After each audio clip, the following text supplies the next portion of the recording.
We're J&J. He's Justin. That's Jared.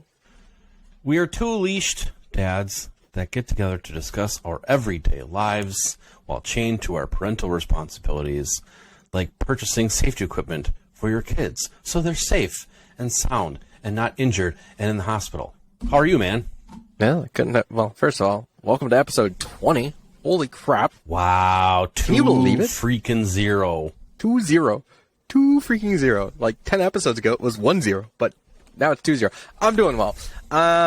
Let's just say I could possibly fall asleep during this episode. Not.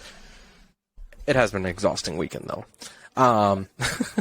So, just to kind of go off of that topic, being tired, what is leading up to my exhaustion? Well, first off, I finally heard back about the position. Yay! I didn't get it. Oh, but fudge. So I didn't get the position I actually applied for. However, the manager still wants me on their team. So I, essentially applied for the lower position of it, in a sense, where now basically I just had to prove myself, and hopefully I can get there. I'm very close from what the manager had told me.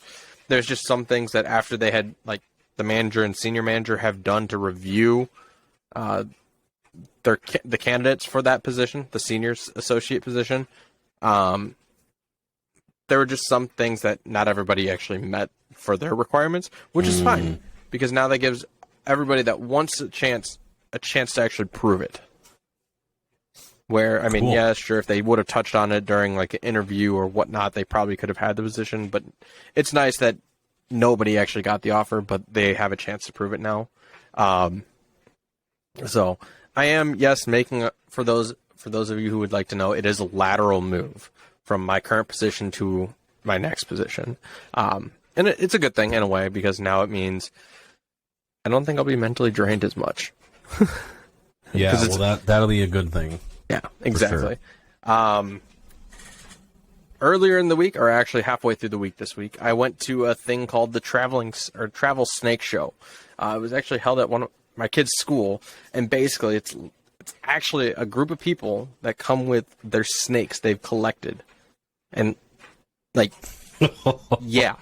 And it's just like interesting. They have like a lot of snakes that they have rescued, and their houses are basically full of snakes. So it's very interesting to see. They've had some very like baby ones, but then they had ones that are like still in. Based on how they described it, the biggest one they have is still like a teenager age, and it's a boa. They described it. You didn't get to see it. They didn't bring it. I saw it. No, we saw it. But I'm describing, because I can't necessarily show you. But it's like I think it's a boa constrictor or whatever. But it's a teenager, so it's not even like fully grown yet, and it was still pretty big. Yeah, I imagine trying to house an adult boa constrictor. I don't want to imagine that. I don't want to imagine that at all. But I mean, believe it or not, these guys do rescue these types of, like, the snakes, the reptiles. Apparently he was telling us a story, they had rescued like an alligator from a house. And they're like, actually, they reside here in Wisconsin. So finding an alligator in the house, and they have to actually get rid of that because they can't necessarily, they're not, they don't handle, they are, again, traveling snake show. So, they don't deal with alligators. But the one very important rule they had, actually the one important rule that stuck out to me, besides the fact that they tell you to wash or make sure you have your hands sanitized and everything so their snakes don't get sick, because if you have a cold and you're touching the snake can get sick, in fact, but it can develop pneumonia. Like, they had somebody see a sneezing, coughing snake. No, I don't know how you tell if a snake has pneumonia, but dang. They basically said that at one of their shows or something many, many years ago, somebody was sick, didn't, sanitize their hands or anything like that, touched the snake had gotten sick, and then the snake had developed pneumonia and actually died. Depressing story, but it is what it is. The biggest rule I liked about it there was do not chase anybody that doesn't, don't chase people with snakes. Because basically what would have to happen is they would come and collect all the snakes, put them back in their bins or containers, like their little storage facility for the time, and be done. Mm-hmm. Because there obviously could be people that don't like snakes, but are still there, or, don't like the idea of being chased. So, I mean, granted, all these snakes were very calm. All my children decided to touch them, at least give it a shot. That's great. So it was a great experience for them. Now Sam is a big snake person. She likes snakes. I don't have anything against them. It's just I'm not a fan of them in a sense. I'm not afraid of them. I'm just not a huge fan. But of course, Wisconsin had to deal with more unwanted snow. That was the greatest shit ever. Just a random snowstorm in the middle of the day. Just honest. It was fun shoveling it day in, day out. During the snowstorm, I did end up taking the kids to the Building for Kids, or the Children's Museum, once. And then we just went back today to go hang out with another group of people. And then I have taken some downtime just to do a little bit of reading on my own. Again, it's more the manga and whatnot, but updating my little collection here, so I was reading some of those books. And then today, to top off the reason why I'm exhausted, I mean, the reading is just relaxing, but going to the Building for Kids twice in a weekend is very exhausting, let alone attempting to go sledding today. As much as the weather was nice, it just wasn't a good day to go sledding. The snow is very packy, which makes it good for throwing snowballs, and which is what we ended up doing. But it's not very good for sledding at this point. So No. it was awful. Trying to push the kids down. They were struggling to go and whatnot. It felt like I had to be the one packing the snow down with while I was riding a sled. Yeah. Needless to say, the kids gave up. They started building like big balls of snow for like a snowman, started playing at the playground, whatnot. So that's why I'm exhausted. Hopefully I can make it through this episode. Yeah, usually I'm the one falling asleep, but I've actually You're falling asleep, but I'm the one normally yawning. There's a difference. Well, I have the ability to yawn with my mouth closed, so I don't know how that works, but I get it done. Aren't you special? Yeah, the snow was a bit much. I had seen the storm coming on the predictions since I think Wednesday or Tuesday or something like that, and we had originally planned. Well, I'll get into. Well, we were in Green Bay at the time, so Yeah. just it was whiteout conditions. I think what was it Saturday morning? I mean, it Saturday. was just crazy. It was a winter snow advisory from like basically early, I think 6-7 o'clock in the morning to about 4 p.m. Yeah, and the snow stopped at like 2 o'clock. we got more snow in March than we have all winter. I swear. Oh yeah, Especially here. yeah. The funniest thing is too, talking about the snowstorm. One of my neighbors, she showed me a picture of. She had taken a picture of the weather, like when one of the channels was doing their weather, and the guy was doing like emojis on it, like because they weren't exactly sure how many inches of snow we were supposed to get, so he had different emojis, and like all of a sudden it's just changing, and he's got like one face going like this, then he's got the angry face that's basically swearing, and then he's like got another one that's got the people going, I don't know what the fuck is going on. It was just like, oh my god, that is classic. So people are like, what are you getting for snow? It's like, she sends them that picture and it's like, yep, so true.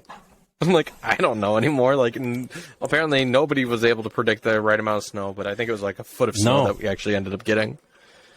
Yeah, it was crazy. But so this week was all right, so you ended your week basically running around after kids. Yeah. So it was a good time. Pass out. Well, yeah, that's pass what out. counts. Yeah. Well, mine was a bit rocky. My wife made vegan homemade Chinese food on Monday night. delicious. Homemade pot stickers, you name it. And as I was eating one of the pot stickers, pot stickers, she fried them, but they were still soft. There wasn't anything crunchy in it, nothing. And all of a sudden I'm chewing, and then something just let loose in my mouth, and then and sure enough, for those of you who don't know me, I don't have an adult tooth in this part of my lower jaw. He's got a fake. So they put a fake one in back in like 2010 or something. Well, here, there must have been uneven pressure throughout many years, and it just snapped. The entire tooth snapped at the screw, so there's still the part of the screw in my jaw. But I went to the dentist Wednesday, and thankfully I can just leave it alone instead of spending thousands to extract the existing screw in my jaw and put a new one in, which is, we're talking like probably $5,000 right here. So I said, Doc, if I can just leave it, can that be a thing? Well, I don't care. As long as you don't care about chewing weird, so I don't. At least right now you don't. I don't care. Right. But no one can see it, so unless they're looking in my mouth, which is creepy. But it'll be like when you go get your teeth cleaned or whatever. They'll be like, "Oh, your screws broke, right?" Yeah, it should be in my file, guys. Come on. Yeah. Then I got up really early Wednesday morning for an oil change in my car, which was going great. My car I bought a 2017 Ford Edge with like 71,000 miles on it. That's not bad. Today, the infotainment in the middle decided to not work, not even turn on. I couldn't get it to turn on. I turned on and off the car, hit a few buttons. So the radio didn't work. The air conditioner didn't work. And we had to drive back from Green Bay, which is thankfully only an hour, but to Sheboygan. So, so you're worried. You're worried about the info thing, the infotainment not working, and that's the big what? Yeah, well, because I'm not sinking thousands or $500 my maximum. We're trying to move. We're trying to buy a new house. We're trying to move southern Wisconsin, southwestern Wisconsin. You want to go farther south? And yeah, now is not the time for big bills to keep piling up. So if it were to be a large amount to fix the computer, I'm just going to buy a new vehicle because I'm not... It's old enough where things are going to start going wrong. True. And B, it's not worth saving it and putting all this money into it. It's not. Yeah. I mean, it's got probably some safety features on it too. Do you have a backup camera on it? Yep, that didn't work either. Yeah, of course it's not going to work if the infotainment's actually not working itself. So right. That's unfortunate. So it sucks, but whatever. I have high hopes that it'll work out well for itself because it turned back on when I moved the car in the garage. So that's a good sign. Must be some wiring. Yeah. So we were blessed with a weekend in Green Bay, and this is where that storm. I was watching the storm because we were only going to we were going to drive up Saturday around lunch, and I saw the storm. I was like, I'm not driving through another massive blizzardy snowstorm with the kids in the car. It's not safe, and I want to enjoy our weekend. I'm going to just book Friday night too. There you go. And it worked out great because we sat there, watched the storm from our room, and the Lodge Kohler, by the way, we had a great stay. This is a plug for Lodge Kohler. It's a spa. It's got a pool. It's a great hotel. It's right across from Lambeau Field. I want to say on the west side. It's not by the main entrance where you got Vince Lombardi and the jump picture thing, as well as the pro shop. It's not that. It's down the block a little bit, but it's like right across from the stadium. So our room, you could see the stadium, but not in the snow. That's not bad. The snow was so bad you couldn't even see across the street. Sounds like a good view. I'll take it anytime. Yeah, but the lodge was so accommodating that we had different rooms for Friday and Saturday just because we did a last minute, rent or a last minute check-in for Friday night. Well, here, checkouts at noon, and I went to the front desk at 11 o'clock. I said, look, our check-in time for the next room is at 2. Checkouts at noon. What can we do for 2 hours with our crap in the meantime? No, I'll just extend it to 2 o'clock. You're good. I have never been that lucky with a hotel in my life. I'm just saying. I must have stayed at some pretty shitty hotels then, because that was just made my phenomenal service. Yeah, phenomenal service. Bellman, I mean, you name it. So if you have the opportunity, please book a room. Lodge Kohler, Green Bay, Wisconsin. You're gonna love it. You're gonna love it. I like it. So, and then the kids had fun. We were by the pool. I read a bit of a book. Relaxed. The grandparents came up. We, they took the kids for the night. My dad and I went to a Project Pink concert, which is a Pink Floyd tribute concert where they performed the Pink Floyd album, The Wall, in its entirety from front to back. Thanks. And it was just a great show. It was downtown Green Bay in an old theater. It was a great show. Met up with my uncle and my aunt, and so they came along too. It was a good time. It was a good family night. It was a good family night for sure. And got to spend some quality time with my wife in the morning. We went out to a nice coffee house. Good breakfast. We really need to make more time for each other. And you guys, you parents, if you guys are starting to lose that connection with your significant other because you're constantly hovering around the kids and you're just constantly worried about finances, kids, you name it, find somebody, refer to last week's episode on babysitting, find somebody to watch your kids and get out of the house. Just you two. You two. And I know that's hard to do in Justin's situation here with a newborn, but yeah, things get put on hold just because of new, situations like a newborn. Yeah. You don't just keep track of your kids, babysit, do whatever. Like Jared was mentioning, get a night out if you are feeling like you're losing that connection. But again, that's not why we're here tonight. Tonight we're actually here for a completely different reason. As mentioned before, we wanted to talk about ways to keep your child safe in your home. Safety equipment. That's the big thing. I know a lot of people. I mean, this is going to be for new parents, really, and I mean, even for parents that are becoming a parent again, right? For newborns and whatnot. If you're trying to remember what you need, this might be a good episode for you. Or, again, if you are just becoming a new parent, this is definitely going to be something you want to look into. I know you're probably doing a lot of research already, or have gotten a lot of help. But let's get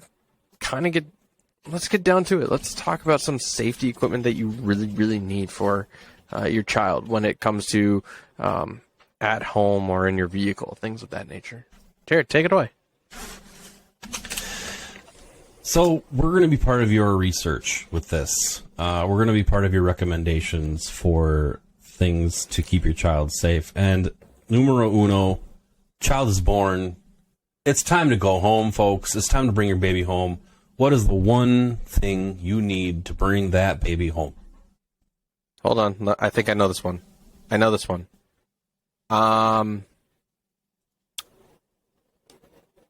Nope, don't know. Tell me. Well, it's a car seat, actually. Oh, I knew it. Yeah. And there's a wide variety. There's cheap, there's expensive, there's ones with all the doodads and gadgets, and then there's just your plain Janes, and then that stay a car seat. What we did, and what I suggest you to do if you have the means, we spent maybe about $149-ish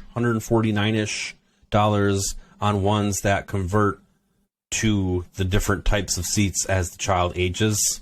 Mm-hmm. So when you bring the child home from the hospital, it's the newborn, tight squeezing, padded out to the max, and then you just, as the child grows up, you just slowly take things off and then readjust the seat to frontward, to forward facing.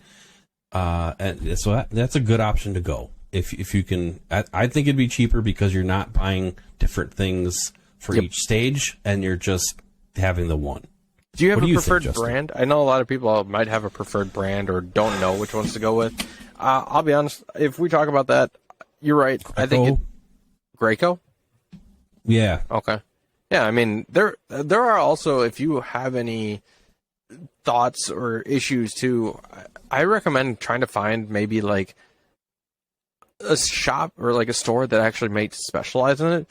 Yeah, they may have a little bit more price because of it being a specialty shop in a sense. Yeah. And this is kind of a shout out. I'm not going to lie. This is a shout out a little bit to the Lullaby shop in my area.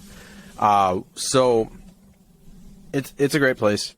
And some people just are really concerned about how they get their product or who they get their product from. Some people don't really care, so they go to Target or Walmart. But the Lullaby shop has been good. They actually supply not only car seats, but they provide like beds, cribs, things like that, and we'll certainly cover that too. Or additional stuff there too. But the nice thing about it when you do purchase a car seat is they will help you install that car seat into your vehicle. Shut up! Really? Yeah. They'll make that sure. That would have been so nice. They will do it for you, just to make sure it's actually done properly. I'm not saying you parents are going to be bad by installing it, but let's say you have a 10-year-old, and then all of a sudden you guys are expecting a new baby. That's 10 years to forget how to put a car seat in. And they I feel they change. Honestly. They do. And I mean, the hospital was so strict on how tight it had to be. For example, I had to put it in myself because I didn't have, I wasn't as lucky as you, but I had to literally kneel in there with all my body weight and just crank on that strap until it was so tight that they still do that too. An inch. They still do that too. Or even a centimeter. The hospitals, they are definitely concerned about new babies leaving as well. So, yeah. God, I had a story, I think it was with Arlo, where I was having problems with the car seat. Like, it just wasn't actually tightening on him. I don't remember what happened, but I think it's because the back, like the straps in the back weren't connected, so it wasn't able to actually. They were just going back and forth. It wasn't connected to the metal piece that allows it to just tighten all the way around. So it was weird trying to figure it out, whatnot, and then get the hell out. But no, hospitals have gotten strict. But it's for the safety of the infant, making sure. Recently, with our newest family member, Eleonora, at the hospital, you bring the car seat up, right, to the room. At least that's what we did. I don't remember if you had to do that at all. We don't have a detachable one. Well, we don't have a detachable one. Okay, so that's right, because you said you got the one that evolves throughout the time. Yeah, we have a detachable one, which is, it's great because it still has I believe the ability to go forward facing as well. Nope, I'm wrong. Yeah, I think it's just an infant car seat. I don't remember, but this one I think is actually strictly an infant car seat because I think we still have plenty of other ones. Don't recommend it though. No, because believe it or not, they do actually have like an expiration date as things do develop, or not to mention issues. No things that can happen with these. I mean, they provide you with a freaking registration sheet, so if anything does happen where it does like get a recall, you can send it in, and they will take care of it, or they'll basically reimburse you, send you a new one after they address the recall issue. So key, if you want, you can just get an infant detachable one, so you can bring the car seat up to your hotel room, or not the hotel room, the hospital room, or do what Jared said and spend good money towards it. But again, if you want to go to like a professional store that specializes in like baby supplies or kids supplies, recommend those places and see if they actually do the car seat installation, because that can really help you. if you are still looking for other places, let's say you do buy one from like Walmart or Target, you might get lucky and those special stores can do it, but more or less they're going to probably do it because you purchased it from them. Whereas if you buy like a Walmart one and try to take it, they may not look at it because it's not necessarily a product from their store at that point, even though the brand might still be something they sell. They're just, a little weary on it. Otherwise, I know that you can also go to like firehouses or like a police station, and they can do it. They can like make sure. The police station, I can see. Yeah. Yeah, police station or firehouse, depending on who you want it. I don't know. It's different for every state or wherever, or it can run differently. But you can certainly check with them. They might even do it too. It's kind of like a voluntary thing. Not everybody might be qualified to do it or trained for it. So I don't know. Just find a station that might be able to do it. Maybe call them or walk up, drive up to the station and be like, hey, can you help me out with my car seat? Make sure it's installed properly. And they'll be more apt to do it too, I'm sure. Even if you do follow the instructions and just a little hesitant towards it, knowing that it might move like a centimeter. I don't know. A lot of people are now wary though, or, like the hospitals are probably going to be like, can't move a centimeter. Sorry. But eventually they'll let you go. Yeah, it can get bad. So, as far as brands, Graco is a pretty good one, and that's really the only one I can think of that comes to my mind right now. Is that's the most recent one we have. There's like a safety one. I can't remember what it's called. I think it's First Safety. That's it. First Safety. Yeah, I'm pretty sure safety first or First Safety. Yeah, Safety first. Let's see here. Car seat brands. Also, if you want, I recommend getting, like, if you're in the middle of winter, get, like, a car seat cover or when it gets cold. Yes. Do that. It's going to be great. So there's some, like, Graco. There's Even Flow. Even Flow. There's Chico. Primo. Even Flow. Britax. That's a big one. Britax is a huge one. Because it's one of those where you can actually spend decent money, and it's an evolution kind of thing, and it's even click tight too. So if you put your seat, because what that allows for you to do is you push two buttons on like the back end, or like it's this piece of the chair or the high chair, the backrest, right? You click two pieces at the bottom of the backrest, it'll lift up. You put the seat belt in between there, like underneath the armrests. And then you click it, and it's basically tight. Cool. It's not moving. It's great. Is that what you have? That's one of them. I mean, we've kind of changed. Like one of your kids. One of my kids uses it, but that's normally in my van, so it's not a big deal. But yeah, so those are just some good ones to look into.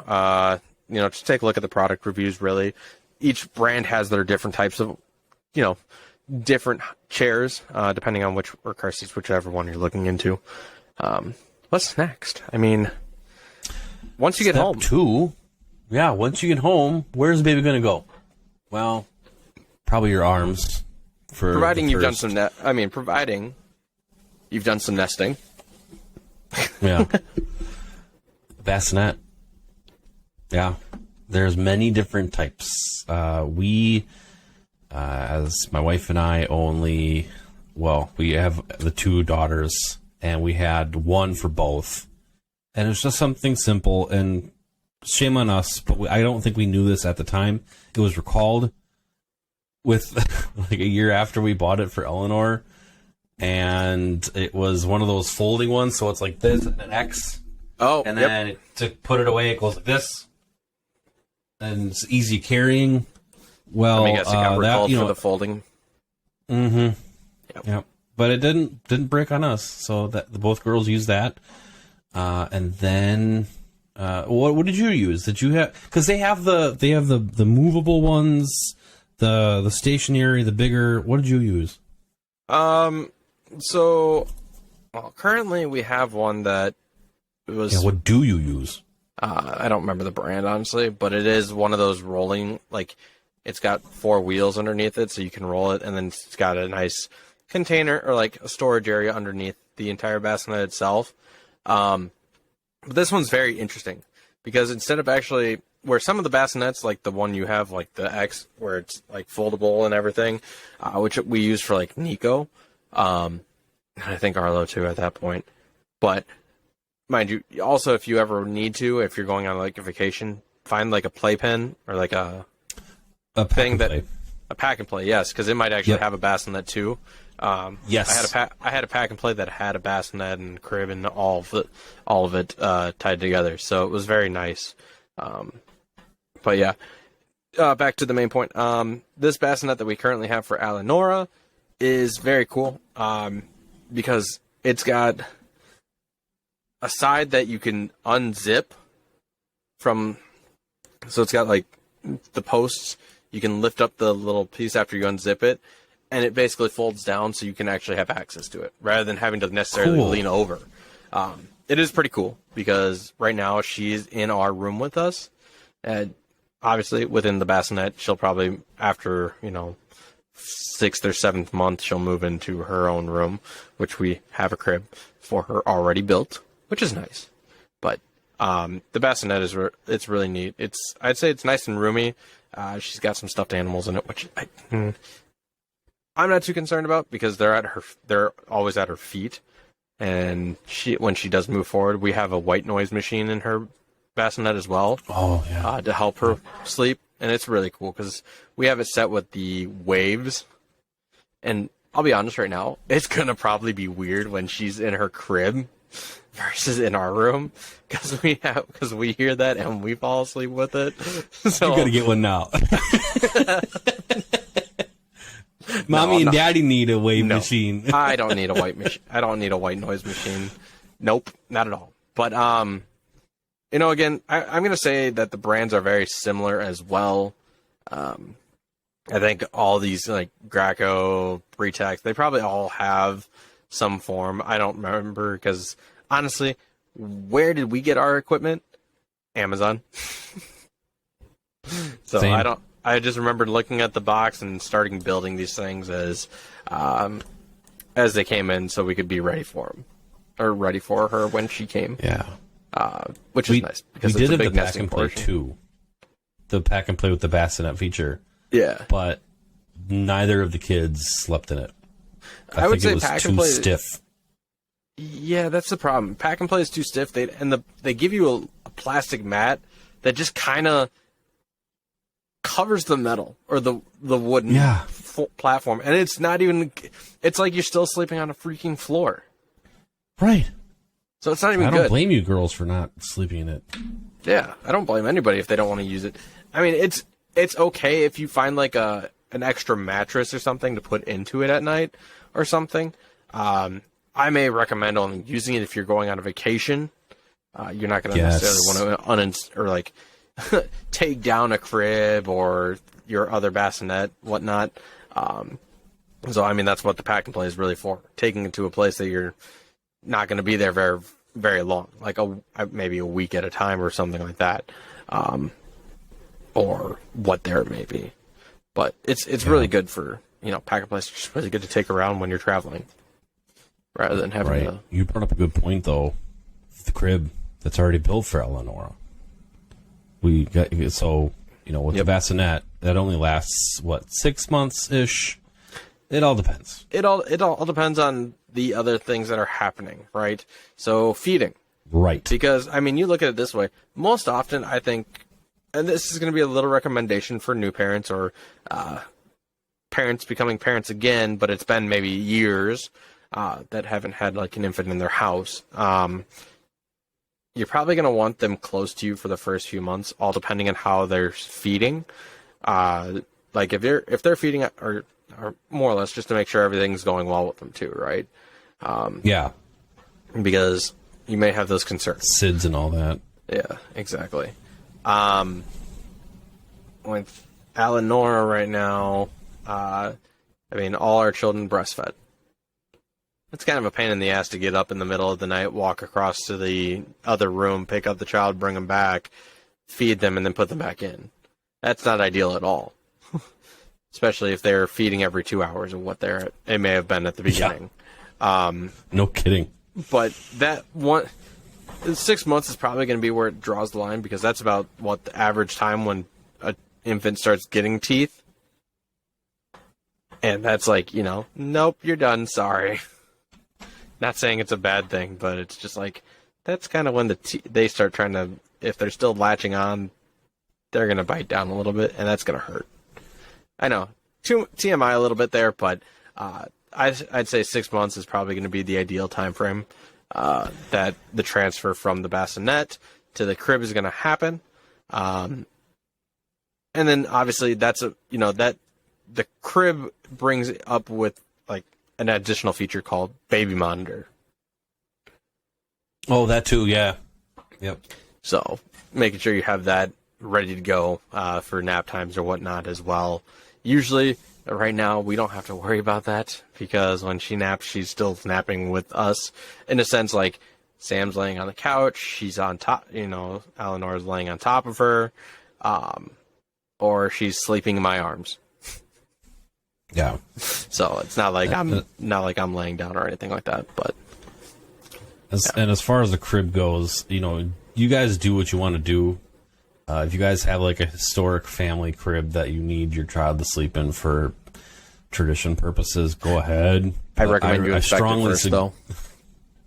Yes, I strongly recommend you get the sturdiest, rock-solid crib you can find, and make sure that there are no moving parts. Yep.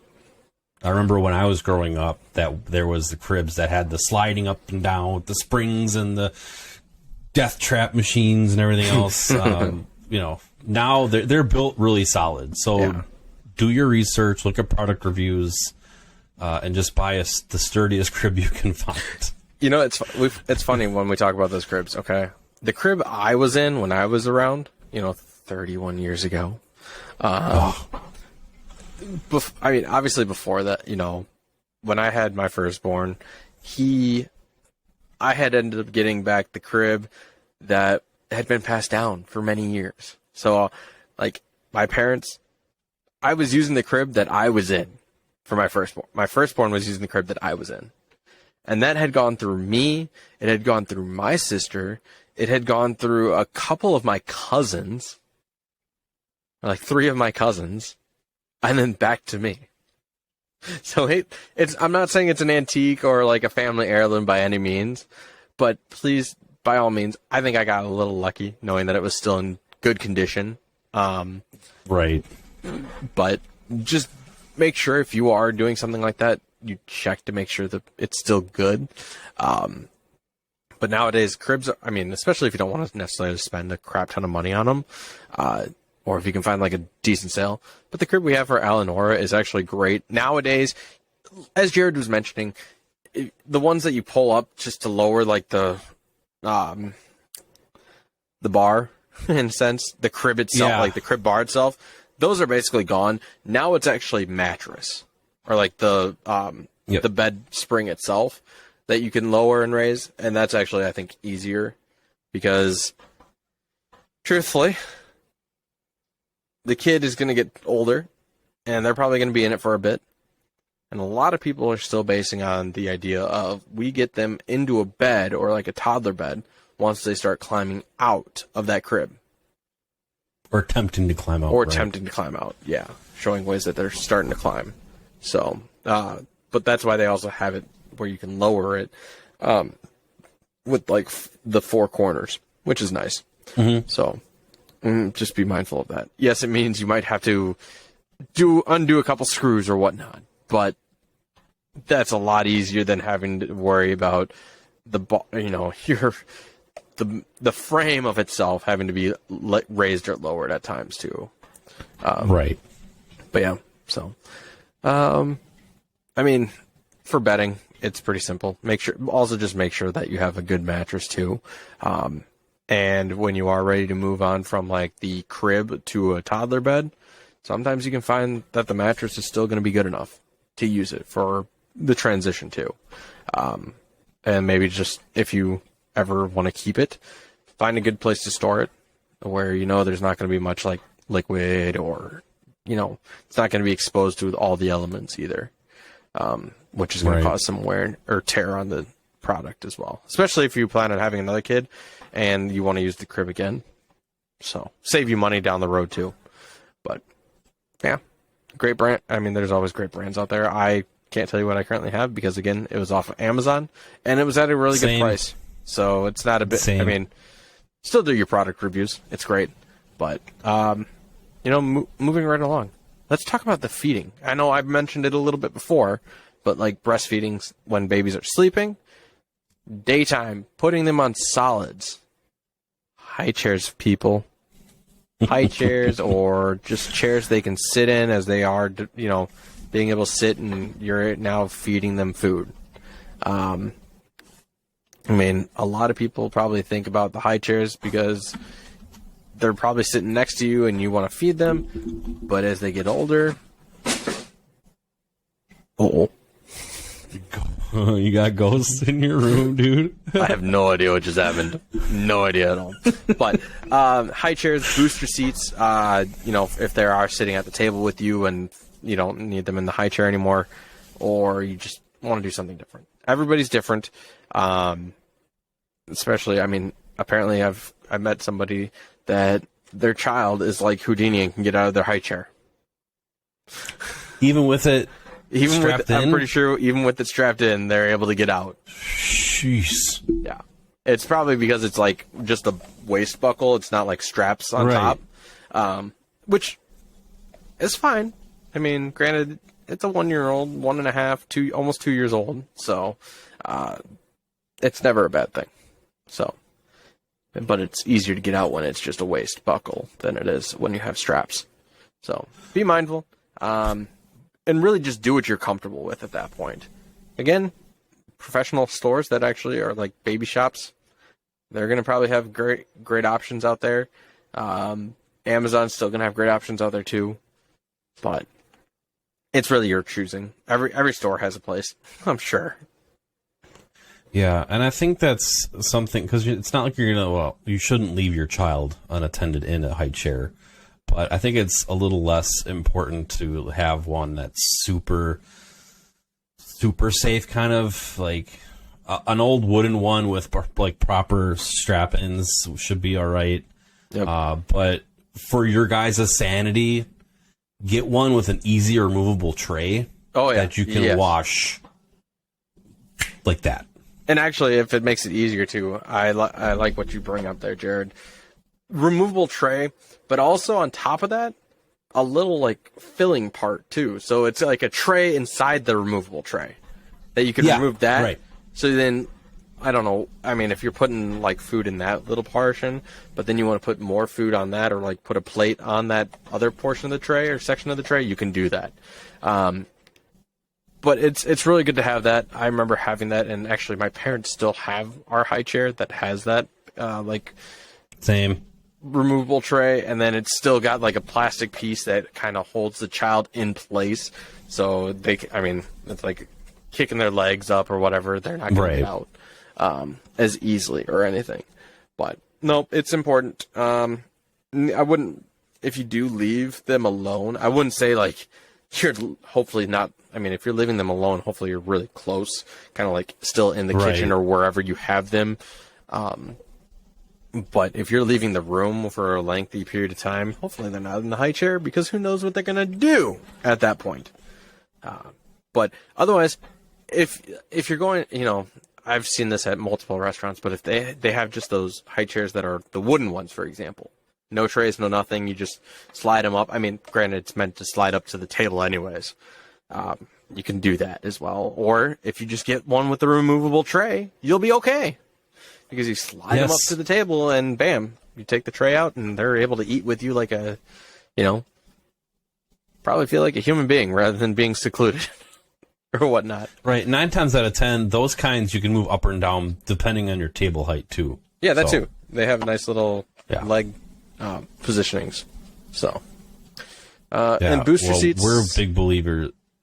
Go ahead. Oh, no, you're believers in what? The transition. Safety equipment. So, Eleanor's high chair transitioned into a booster seat.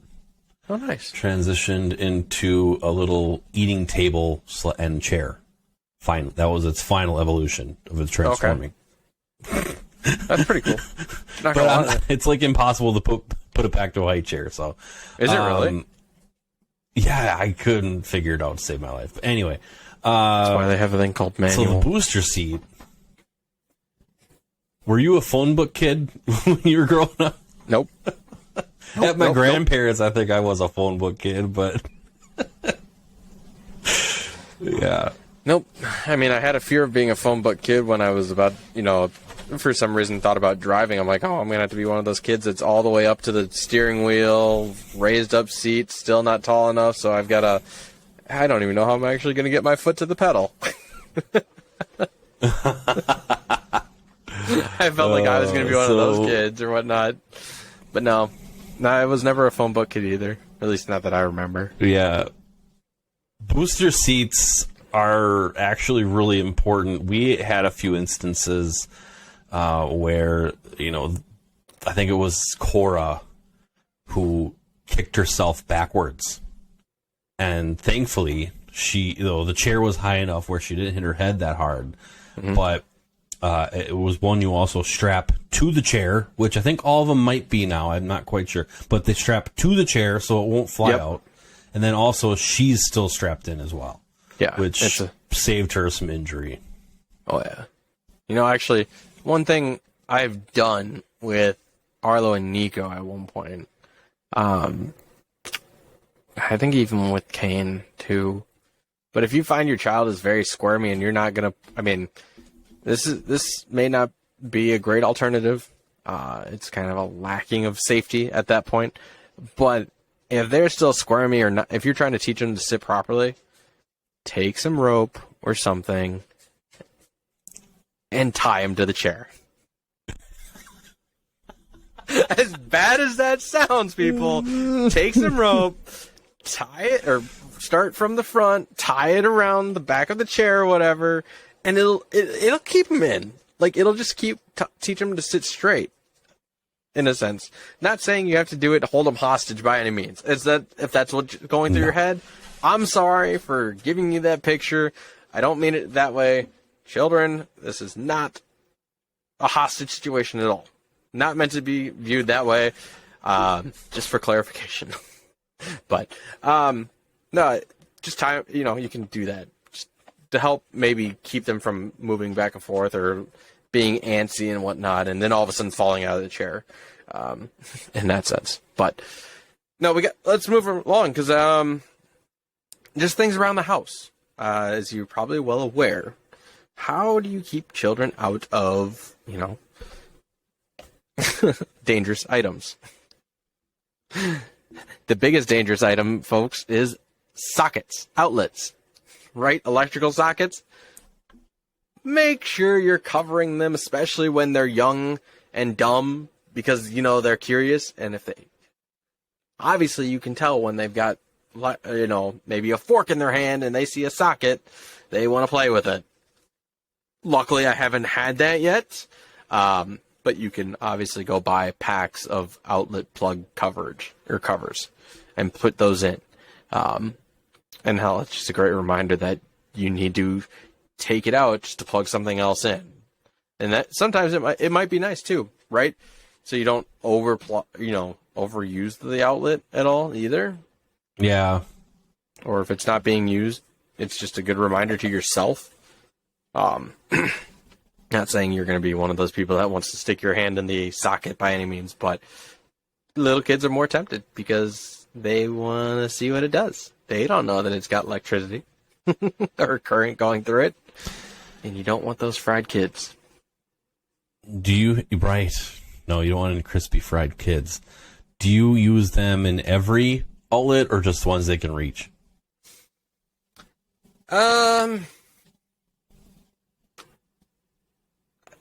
My kids have gotten a little explorative and creative. Nico, in the mornings, he will pull his kitchen table up to the counter so he can grab some food, like that are in cabinets, like above the counter. Yeah. I give him props to problem solving like that. which then gives them access. My outlets are all have plugs in them, so I'm not too concerned. But big butt, if they don't have plugs, I would definitely have covers in them. Okay. It does not matter because eventually, if they're going to problem solve and find out they're going to climb, they're going to get to what they want, and that's going to be the one socket that's not guarded. Yeah, that's going to cause some bodily harm for sure. Well, it makes me think I should probably put ones in the kitchen then, because the kitchen by the sink and behind the microwave they don't have any covers on them, but at least the ones that are more accessible, honestly. If you have ones that are kind of behind like a TV stand, for example, I'm not too worried. Yeah. But since we're in the kitchen. Oh yeah, kitchen. Cabinet locks. Specifically under your sink where one might have detergent, cleaning products, Tide Pods. Just any kind of chemical. Honestly. Anything that's going to have chemicals. I actually, just to be on the safe side, have all my cabinets locked because I don't want them playing with the doors. That too. Especially, the doors, if they start playing with them really hard and they start slamming them, they can break them off the hinge. That's not ideal. I don't care that my cabinets have pots and pans, so if they wanted to play with those, that's fine, whatever. I just don't want them playing with the doors all the time. Opening and closing them, slamming them, whatever it may be. But yeah, I mean, it's huge. Cabinets, if you want, I will also, because I don't know what people's bathrooms are like. Maybe put them in the bathroom too. Yeah. Just in case you do have like some additional chemicals down there. I don't know. Or if you're not too worried about it, I don't know. I would be worried if I had chemicals there and children are exploring and whatnot. But let's say, for example, you've got the chemicals in your bathroom, like your personal bathroom, maybe not too worried. But if it's like a shared bathroom, then probably consider it. Just like the kitchen, because kids are always going to go into the kitchen. Once you start potty training too, you're going to put the kids in that shared bathroom. Yep. And that's when, if you leave them alone, I've had my child do this, but one of my children likes to play in the bathroom every now and then.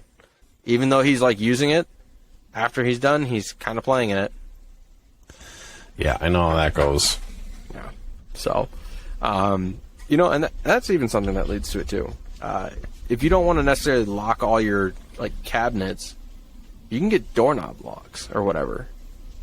Especially for the one, let's say for example, your room. Now it is harder to get some doorknob locks for specific door handles, like the ones where you like the lever ones. But if you're going like this, that's very easy to get. I do have some. I don't have doorknob locks on my doors because I'm not too concerned. The only doors I really have are the bathroom, that knob ones are the bathroom and the rooms we sleep in. I don't really have many doors. I've got a sliding door for my seasonal room. I've got a side exit door in the seasonal room as well. That's a lever, and then I've got the front door, which is a lever. So, out of all that, technically I do have a couple more doors. One that actually could be attached to the stairs that lead up to our bedrooms, and then there's one that would lead to the basement stairs, or there's a door. There was a spot for the door to the basement, but they were taken off because it's just never ideal having to open or wanting to open the door and swinging it into the other door that led into the master bedroom. Yeah. So, what about you? Do you have any doorknob locks on? Or, I mean, they're easy to install and easy to uninstall. No. I frankly didn't really see the point of it. We used gates instead of door locks. Okay. And when I see it in people's homes, they usually do it, like you said, to the bedroom or the bathroom. But also, if they have a basement where they have a door and it's just door, boom, stairs. Yep. Like if the child were to open the door and just go and walk, they'd fall down the stairs kind of thing. See, where we don't have a door leading down to our basement. We just have an open doorway, so we just use a gate. Yep. That's what we have too, is a gate to the gate basement. Would be another one. A gate would be another safety feature or safety product to buy for stairs and stuff. I mean, even if you have the door there too that has a doorknob lock on it, kids can figure that out pretty quick. So do you put a gate there too? I used to do that. I actually had a gate at one point where, granted, okay, at my parents' house I didn't have a doorknob lock because their handles are levers. So he would, the kids would be able to pull it open after their nap, but then I'd still have the gate in front of the door, so they can't necessarily get out. Especially since I let them, that their room was upstairs. Yeah, I'm not going to let them come down the stairs as a 2-year-old who might be klutz and then fall down the stairs. So, yeah. But gates are a great safety feature to have too, especially if you're deciding, you can't decide if you want to do doorknob locks or have some extra spots like an open stairwell that you need to block off. So hopefully you're keeping a close eye on your children anyways. Right. But if you're kind of wherever at one point, but just take care of the house, protect it. But hey, if you can't do that, I say this. I got nothing. I really actually have nothing for that at that point. No, actually, this is actually a great slogan here that I found. Safety is gainful, accident is painful. So, tonight I don't actually have any dad jokes, but I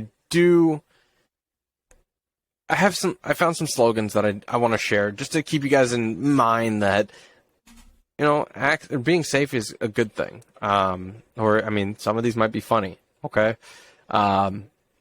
They're fun. They're like more funny slogans, but, work safe today. Heaven can wait. You should plaster that to work comp seminars. Some of those. Yeah. As we were talking about outlet covers, electricity can kill you in spectacular ways. Shocking. Got him. He got it. Yep.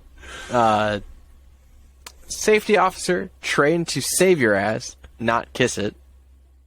Yeah.